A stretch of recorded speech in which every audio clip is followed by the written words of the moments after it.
Guys, he's there. Have a look at the destruction, guys. That's cockatoo habitat.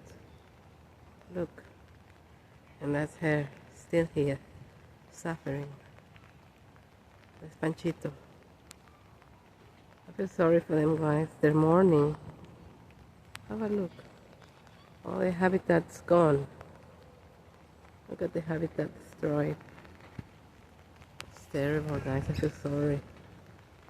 And a lot of this is happening just to create, granny flats and a lot of houses because of the exploding population. We're devastating forests and important trees to the local indigenous people and native animals because of all this housing crisis, which is, really